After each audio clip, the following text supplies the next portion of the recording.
All right, MMA fans, I'm here with former Bellator MMA featherweight champion, Mr. A.G. McKee. Hello, sir. How are you today? Another day in paradise, man. I'm tired. I just got done practicing and about to grub on some food, some chicken, potatoes, carb up, protein up, and get back at it again tonight. Is everything going well in preparation for your upcoming fight on New Year's Eve? Definitely, man. I couldn't be more happy with the way camp's been. I'm just ready to get in there and put on a show already.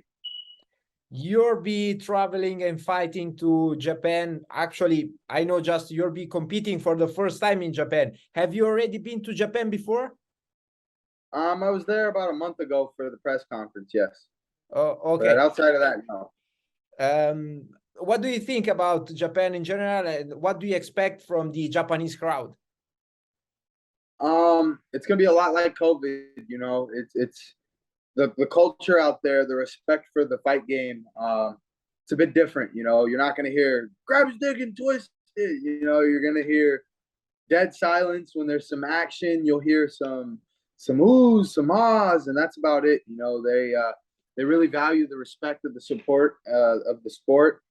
A bit different, and I'm going to be able to hear my coaches. I'm going to be able to hear everything that's going on, and yeah, I'm just looking forward to going out there and putting on a great show. Even from the samurai days, you go out on that shield. They don't appreciate tapping and so forth. So I'm looking forward to just going out there and with these pride rules. It's going to be a barbaric fight, and that's what I'm looking forward to.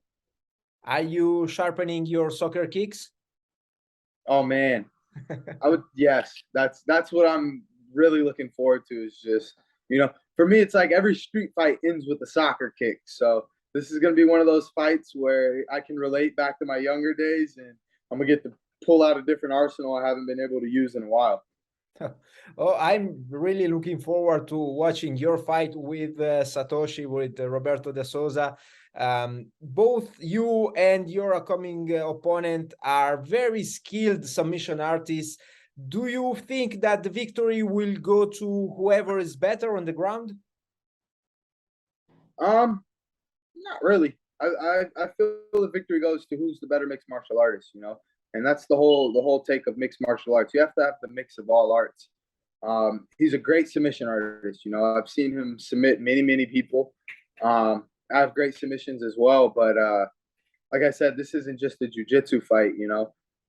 His opponents, I haven't really seen many people punch him in his face when they're in his guard. So this is a fight where when I'm on top, I'm looking forward to punching him in his face and maybe, standing up and stomping his face into the ground a bit. And are you doing anything in particular to prepare for this fight? In addition, perhaps to extended your offensive arsenal with soccer kicks?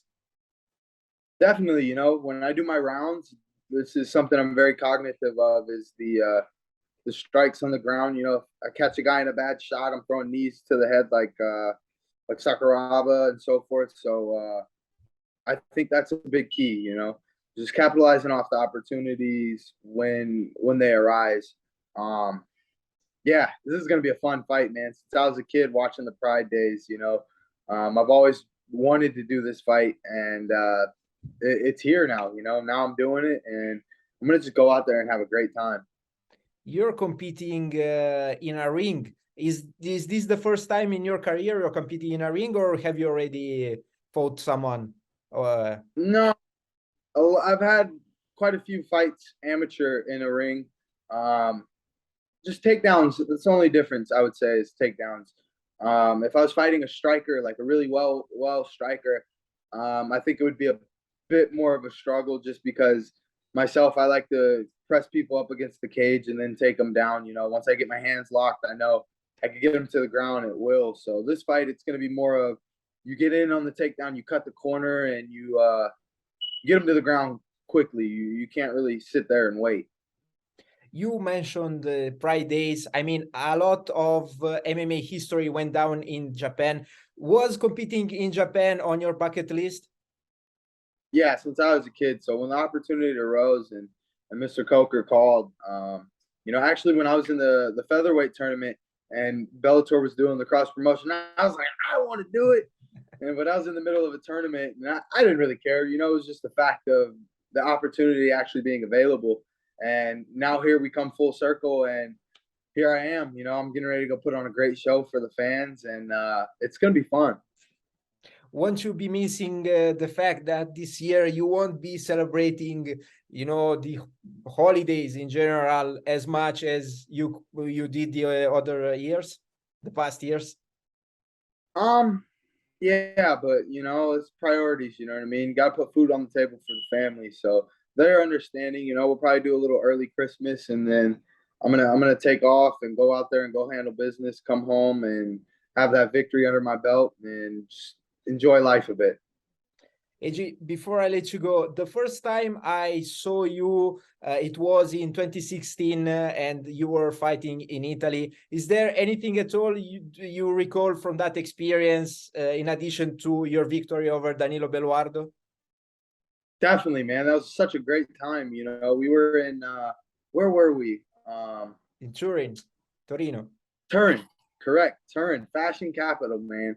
I did a bit of exploring, a lot of fashion and stuff, and it was fun, man. I love traveling. I love getting out, getting about, and just exploring new territory. You know, especially in another country. Um, entire all of Japan is under surveillance, so it's phenomenal to be out there and just to be in a different world. You know, in Japan, they actually it feels like you're in a different world, which is crazy. You know, I've done a lot of traveling, and when I was in Italy, London, and so forth, I didn't feel like I was in a different country. You know, versus when I went to Japan, I was like, oh, I'm in a different country. You know, and it's phenomenal to have this opportunity to be able to go over there and showcase my skills for the Japanese culture and the fans out there. A quick prediction for your fight? Well, I'm going to finish, man. That's always the key. Hopefully, I get a nice soccer kick knockout or a flying knee knockout or something crazy flashy. You know, this is a once in a lifetime opportunity, so I'm looking forward to just really utilizing the arsenal that I'm not able to utilize every day. I'm really looking forward for something crazy in that fight. AJ, thank you very much for giving us a little bit of your time today. Best of luck with the upcoming fight, and hopefully I'll hear again from you in the future, man. Thank you. Peace and blessings. Happy holidays, and see you soon. Thank you. You too. Have a nice one. Bye-bye. Bye, Michael.